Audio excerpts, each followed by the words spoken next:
financiar um imóvel ou comprar ele à vista? Qual o melhor? Então, galera, a gente vai simular hoje dois cenários. Um onde a pessoa vai financiar um imóvel e o outro ele vai continuar vivendo de aluguel para guardar esse dinheiro e comprar esse imóvel à vista lá no futuro. Qual o melhor? Vamos descobrir isso aqui. Então, galera, primeira coisa, eu vou olhar aqui algumas premissas iniciais da nossa simulação. O valor do imóvel, eu vou simular aqui o valor do imóvel de 500 mil reais, que eu acho que é um valor aí razoável para a maioria de vocês. E aí a gente vai ter o valor do aluguel. 0,4% é o que geralmente você vai pagar de aluguel em função do valor daquele imóvel. Então o valor de 500 mil reais, supondo que você mora num imóvel dessa magnitude, você vai pagar ali 0,4% do mês ou 2 mil reais por mês de aluguel. Ah, Lucas, isso aqui pode ser mais, pode ser 0,35, pode ser 0,45, mas na média o 0,40 está bem em linha com o mercado. Aí aqui, para o nosso cenário de financiar esse imóvel, a gente vai ter uma premissa de 20% de entrada. Então, num imóvel de 500 mil reais, você vai dar uma entrada de 100 mil reais ou 20% desse valor. Aqui entram outros custos adicionais que é muito importante a gente considerar na hora de tomar uma decisão tão importante quanto essa. Que é o quê? São os custos aqui de cartório, impostos, o próprio ITBI. Então, são vários impostos aqui que eles vão te custar se você for comprar imóvel hoje. Eles giram na média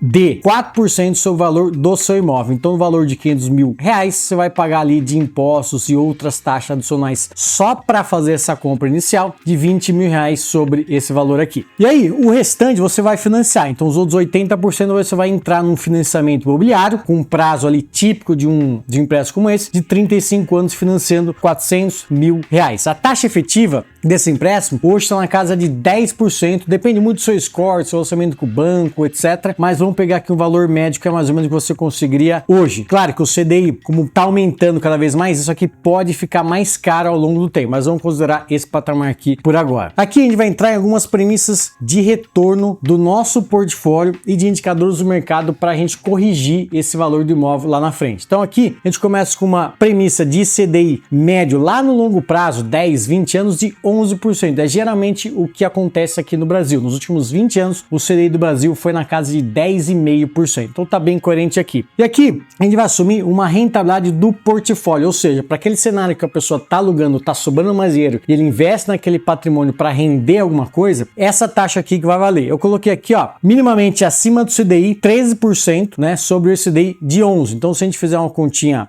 básica, 13 sobre 11, significa um portfólio remunerando pelo menos 118% do CDI, que é bem coerente, é bem ok, não precisa tomar muito risco. Aqui vai ter uma rentabilidade do FGTS, por quê? Porque quando você entra no financiamento ou enquanto você aluga, você está acumulando FGTS. Então, a gente considera uma rentabilidade do fundo de garantia aqui do trabalhador de 5% ao ano. Quando eu pego a média, nos últimos 6, 7 anos, ele rendeu até acima da inflação, que foi na casa de 5, 5,5%. Então, eu coloquei aqui uma condução mais conservadora, sem tomar ali muito retorno sobre esse fundo, porque a gente não quer aqui um cenário também que não condiga com a realidade. Então, a gente faz aqui uma remuneração de 5% em linha com o IPCA, que nos últimos 20 anos do Brasil foi na casa de 5 e 5,5% ao ano. E aqui a gente vai ter uma outra premissa importante, que é a taxa referencial, ou seja, para as pessoas, na maioria dos financiamentos imobiliários, sua dívida vai sendo corrigida pela TR, né? Então, essa taxa referencial, que é um indicador aí de mercado, nos últimos 10 anos, ela rendeu na casa de 0,8% ao ano. Quase zero, mas tem um pouquinho, e esse pouquinho já é o suficiente para aumentar bastante a sua dívida lá no longo prazo, em 30, 35 anos. Então, é muito importante em sim considerar isso aqui. E aí, meus amigos, o que você achou dessas primeiras condições do nosso simulação? Faz sentido imóvel de 500 mil reais para você? Essa condição de entrada, de financiamento, de taxa desse empréstimo? Escreve aí se você conseguiu algo próximo a isso para a gente ir ajustando aqui na próxima simulação. Agora, eu vou para uma premissa importante, que é mais ou menos a estrutura de receita e de custo de um casal que vai entrar nesse financiamento e o mesmo casal no outro cenário onde ele continuaria alugando. Aqui eu preciso entender mais ou menos quanto ele tem de receita e de custo para entender o que sobra para ele pagar de aluguel ou para ele pagar da sua parcela de financiamento. Vamos ver aqui. Então, eu coloquei aqui, meus amigos, que esse casal vai ganhar 11 mil reais líquido de imposto de renda por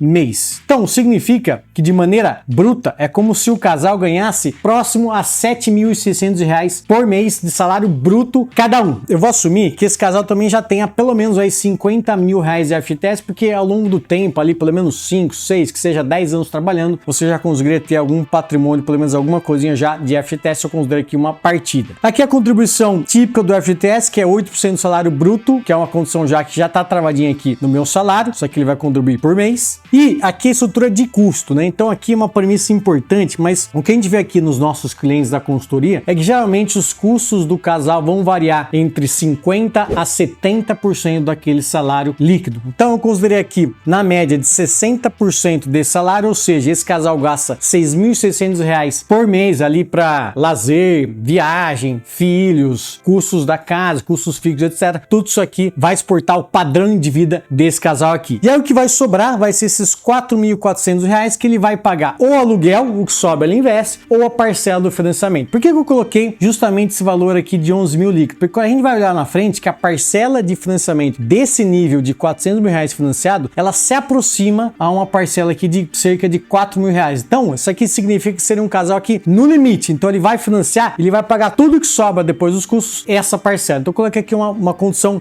bem no limite para a gente não ter nem muito estresse e também nem muita folga, para a gente ter aqui um cenário mais realista. E aí, a reserva de emergência, eu considero que, baseado nos custos mensais de R$ 6.600 por mês que esse casal tem, ele tem que guardar pelo menos 6 meses desse custo para qualquer emergência. Então, tem ali um problema com um familiar, com um acidente, com desemprego, etc. Ele vai ter esses R$ 40 mil quase para suportar qualquer problema. E aí, meus amigos, o que você achou dessa nossa premissa de salário? É muito? É pouco? Será que você gasta tudo isso da sua estrutura de receita? É 60%? É 50%? É 30%? Quanto você investe por mês? Escreve aí pra gente depois discutir isso aqui. Agora eu vou passar para as simulações em si. Então aqui, meus amigos, o que a gente tem? A gente vai começar com as nossas considerações aqui de tempo, né? Então vai ter aqui 35 anos da minha simulação e cada mês aqui por sua vez. A gente vai ter um aluguel de R$ 2.000 começando, né? Que é aquele 0,4% de R$ 500 mil do valor do imóvel. Ele vai sendo reajustado a cada ano por inflação, né? Que é geralmente o que acontece aqui no mercado. Então o que vai sobrar vai ser aquele salário menos os custos todo mês. E aqui não tem reajuste, por quê? Porque tanto seu salário quanto seus custos tendem a seguir inflação. Obviamente, se você tiver ali às vezes um salário que não reajusta, isso aqui pode ser até pior. Você perde uma capacidade de investimento todo mês, mas eu considero aqui que você vai ter pelo menos uma paridade entre receita e custo iguais. Então, você vai contribuir todo mês esse 4.400 por mês. E aí, você vai pegar desses 4.400, você tira o seu aluguel. Isso aqui é o que você vai aportar no seu cenário onde você se mantém aí alugando o seu imóvel que você tá. Então, todo o remanescente você vai investir na sua carteira. Sempre vai contribuir 1.200 e pouquinho aqui por mês e obviamente a cada ano, conforme o reajuste do seu salário, essa contribuição vai aumentando. De forma que você começa aqui com um FGTS de R$ 50 mil na nossa premissa inicial e ela vai sendo adicionada e reajustada na remuneração do fundo garantidor do FGTS para a gente ter essa condição de patrimônio de FGTS realista. Por sua vez, você vai ter um patrimônio inicial, aqui vai uma explicação maior. Então o que acontece? Nosso patrimônio inicial ele vai ser o seguinte, ele vai ser justamente sua reserva de emergência inicial, né? Ou seja, para toda a condição aqui de gasto, seja para comprar imóvel à vista lá na frente ou a parcela, você nunca vai baixar seu patrimônio abaixo da sua reserva de emergência. Essa é uma premissa importante aqui da minha simulação para você não ter qualquer desespero. E aí, esse patrimônio inicial seu, onde você está alugando, ele vai somar os valores da sua entrada, né? Que você não precisa dar, você continua alugando, mais os custos adicionais de R$ 20 mil que envolve ali cartório e impostos de transferência desse imóvel. De forma que a gente vai ter um patrimônio inicial de R$ 160 mil mais ou menos e um pouquinho ali de FGTS. Então esse patrimônio total vai ser a soma dos dois e ao longo do tempo esse patrimônio ele vai sendo rentabilizado na sua taxa de patrimônio acima do CDI que eu coloquei ali. E aqui a gente tem algumas colunas adicionais para a gente ter uma outra consideração importante. Então a sua reserva de emergência ela vai ser ajustada também por IPCA. Então seus custos aumentam conforme o IPCA, os preços sempre vão aumentar e aí você tem essa reserva ajustada. E aí eu vou ter uma coluna de suporte que ela vai seguir para quê? A gente vai ter um patrimônio, que é aquele patrimônio que a gente viu, menos essa minha reserva de emergência ajustada, de forma que quando esse patrimônio aqui, ele for maior do que o valor do meu imóvel, já com um desconto, que é o que eu vou comprar ele lá na vista, lá na frente, eu consigo comprar esse imóvel no futuro. E aqui vai mais algum detalhe. Eu vou pegar valor do imóvel ajustado em inflação, então todo ano esse imóvel de 500 mil vai aumentando 5% de inflação, e aí eu vou tirar o desconto de 15%, que imagine que você tem ali um valor considerável para comprar imóvel à vista, obviamente você vai conseguir barganhar um desconto sobre aquele valor. Eu já vi desconto de 5, 10, 15, 20%, eu considero aqui 15%, que é uma situação aqui realista que você conseguiria. E aí, eu ainda vou adicionar 4% desse valor do imóvel ajustado para os custos adicionais, né? Então, você não gastou agora, porque você está alugando, mas lá na frente você vai continuar gastando esses 4% sobre o valor do futuro. Então, toda essa condição aqui desse valor do imóvel ajustado vai chegar em algum momento que esse meu patrimônio onde eu vou acumulando vai ser maior. Aí eu consigo comprar esse imóvel à vista. Aí quando que isso acontece? Então a gente vai descendo aqui todo mês, vai aumentando esse seu patrimônio, de forma que aqui perto do quinto para o sexto ano, você vai ter um patrimônio menos a sua reserva já de 570 mil versus seu imóvel já com desconto, mais os custos adicionais de 568 mil reais. Ou seja, aqui você consegue comprar à vista esse imóvel, que é o que eu faço justamente aqui. Então a gente vai ter o imóvel onde eu compro ele, vai sobrar, eu vou zerar minha FGTS, eu vou quase zerar meu patrimônio, mantendo a minha reserva de emergência ajustada por inflação, e eu volto a acumular esse patrimônio depois de eu ter minha casa já comprada à vista. Então detalhe, aqui no quinto, sexto ano você já vai ter conseguido sua casa própria, é sua, não tem nenhuma dívida aqui, e aí você consegue aportar o valor total das suas economias. Você deixa de pagar um aluguel que na época já vai estar te custando R$ 2.500 e passa a aportar tudo para o seu patrimônio. Como será que ficaria todo o seu patrimônio aqui ao longo de 35 anos? Daqui a pouco a gente vai descobrir isso aqui. E aí, meus amigos, o que você achou dessa parte aqui do cenário onde você vive de aluguel para comprar esse imóvel à vista? Será que 5, 6 anos é muito para você? Você tem todo esse tempo? Você tem essa disciplina para investir todo mês? Mas agora vamos olhar o cenário onde você financiaria esse imóvel. Como é que funciona? Então aqui, meus amigos, o que a gente vai ter? A gente vai ter uma tabela de financiamento saque, que é o padrão para um financiamento imobiliário. Você vai ter sua amortização mensal daquele principal de R$400 mil e seus juros repassando aqui aquela taxa efetiva todo mês. De forma que, se eu somar ainda o seguro, que é um percentual dessa sua parcela, mais uma taxa de administração que também está coerente com o mercado, que você vai pagar assim todo mês só para ter esse financiamento disponível, você vai ter um valor de parcela ajustado começando em R$ 4.238. E aí, esse valor aqui, lembra que eu falei? Ele se aproxima às suas economias de R$ 4.400 que você tem depois dos seus custos. Então ele vai pegar o salário, tira custo, tira parcela de financiamento, vai sobrar quase nada. Eu não deixei isso aqui negativo, porque senão você teria que adicionar dinheiro. Então eu não queria fazer um cenário aqui que não é justo. Então aqui você não sobra quase nada, sobra um pouquinho, e esse pouquinho você vai adicionando ao seu patrimônio inicial, que começa da sua reserva de emergência, nunca vai zerar, mais os aportes incrementais do FGTS que você continuaria trabalhando e tendo aqui esses aportes. O seu patrimônio no cenário onde você financia, então seria essa soma do FGTS mais o seu patrimônio com os pequenos aportes do começo, e ao longo do tempo essa parcelinha ela vai caindo, né, de forma ali que lá no 35º ano você pagaria cerca de R$ 1.300 por mês e seu saldo devedor ele zeraria. É uma questão importante. Esse meu saldo eu já tô ajustando pela correção da TR. Então, aqui eu também estou considerando esse reajuste monetário mensal que você ainda vai ter nessa dívida aqui. Então, sua parcelinha começa com 4.300 e ela desce ali para cerca de R$ 1.300 perto do final desse financiamento. De forma que lá na frente você vai ter uma capacidade de aporte pequena e ela vai aumentando ao longo do tempo, na medida que a sua parcela diminui e sua contribuição após essa parcela ela aumenta. E aí, meus amigos, o que você achou desse cenário onde você financia imóvel? Faz sentido para você? Você paga aí correção monetária? Confere aí no seu extrato da sua parcela do financiamento. Você paga a taxa de seguro? Você paga a taxa de administração? Você paga essa correção monetária? Quanto que é a sua parcela? Verifica aí. Escreve aí se isso aqui não faz sentido com a realidade. Agora, eu queria olhar os gráficos de patrimônio desses dois cenários para a gente comparar qual seria o melhor ao longo do tempo. Vamos ver aqui. Então esse é um gráfico que eu queria mostrar aqui com um detalhe. O que a gente tem? Isso aqui ele incorre ao longo do tempo, isso aqui em anos, então 0, aqui o primeiro ano, o segundo ano, o terceiro ano, tá tudo repetido aqui porque minha checagem dos números aqui é mensal. Então o ano ele repete, então o primeiro ano são 12 meses ali no primeiro ano. Então você começa com um patrimônio de cerca de R$200 mil,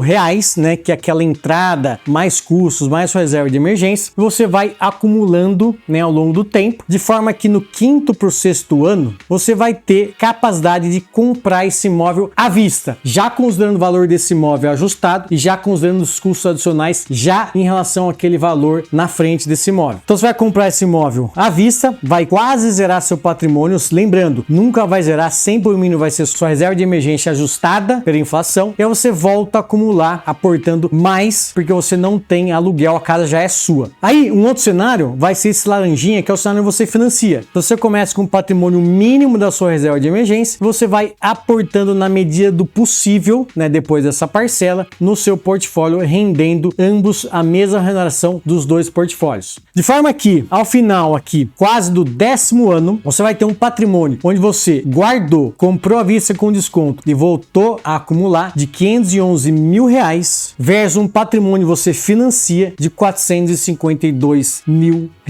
Uma diferença aqui de basicamente R$60 mil entre o cenário de você alugar, guardar todo mês e comprar à vista versus financiar. E aí, meus amigos, achou interessante essa análise aqui do patrimônio? Vamos agora ampliar um pouquinho esse prazo para a gente olhar um pouquinho mais adiante como ficariam essas curvas. Vamos ver aqui. Quando eu observo já num prazo de 20 anos, aqui tem um efeito interessante que é os juros compostos sobre o nível de aporte ao longo do tempo. Embora até o 10º ano não fique tão distante a diferença entre você financiar e alugar essa casa para comprar à vista, uma diferença ali de 60, 70 mil reais, quando eu coloco isso mais ao longo do tempo, toda essa vantagem de aporte que você investiu nesse prazo inicial versus os seus aportes onde você financia que estão pressionados pela parcela do financiamento, isso aqui vai acumulando ao longo do tempo de forma que em 20 anos, eu nem aqui fui até o fim do 35º ano, que é o prazo de financiamento, mas em 20 anos, essa diferença já é muito maior do que o cenário de você financiar. Então, se você alugasse, comprasse à vista ali no final do 5º ano e depois voltasse a acumular, você teria um patrimônio acumulado de R$2.600.000 versus um patrimônio onde você financia todo mês, paga aquela parcelinha para o banco, você teria R$1,6 milhões,